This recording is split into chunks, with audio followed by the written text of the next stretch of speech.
We're going to finish up our photosynthesis unit with a very short lecture here on just the factors that affect photosynthesis. So the whole process we talked about in the last lecture, the whole point of this process is to make glucose, right? It's to make sugar, C6H12O6. And that is done through multiple steps. We have those two major steps of the process. We have the light reactions, which is going to provide the energy required to make the sugar in the dark reactions, or better said, Calvin cycle or light independent reactions.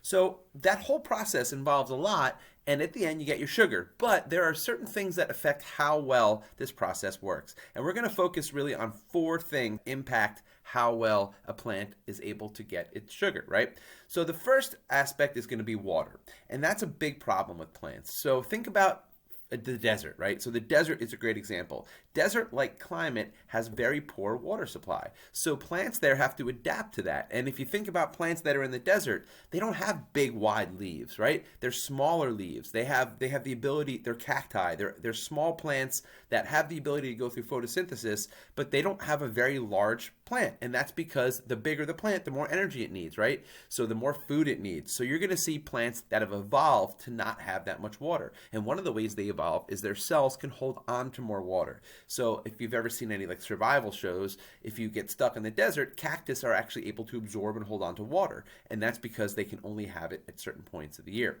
So plants have to deal with water shortages. And if you take a look at a plant, the less water it has, obviously, that means it can't go through those light reactions, which means it can't go through the process. So you need enough water. The second aspect on this list here is temperature. Now, temperature, if you take a look down here, there's a graph, right? So over here, this is the rate of photosynthesis. And what you can see in that graph is you can see that the rate of photosynthesis increases as temperature increases. So as it gets warmer, you're going to see the plant doing a better job, right? Because it's at the right temperature. And then there's this peak here in the middle, and then all of a sudden it drops down.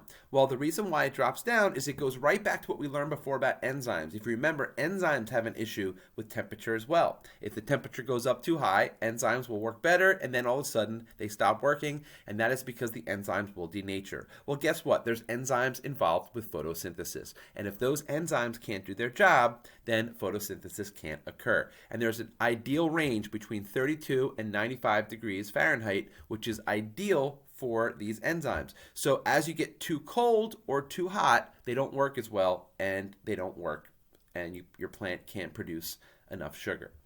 And then the last two have very similar graphs. So if you take a look here, I know there's a little thing covering it up, so I have to wait for that to disappear. Unfortunately, the program works that way.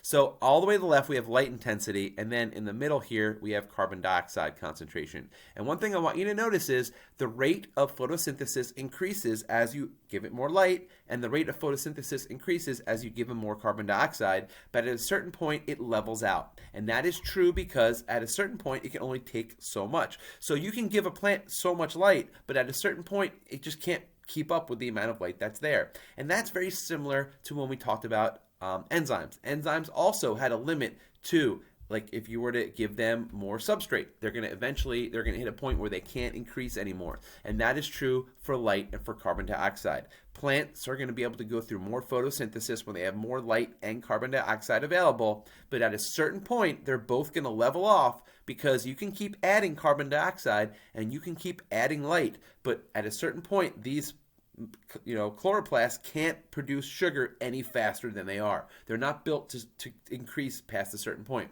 So just make sure you're familiar with those three graphs at the bottom of the slide in terms of why does temperature look different than the other two. And just to review and finish up here, the reason why temperature looks different than the other two is because with temperature, at a certain point, if the temperature goes up too high, the enzymes just won't work and it will stop working. Or if the temperature is too low, the enzymes won't work. So temperature is much more connected to enzymes, where light intensity and carbon dioxide are just going to be an amount, a quantity, and at a certain point they just can't keep up anymore.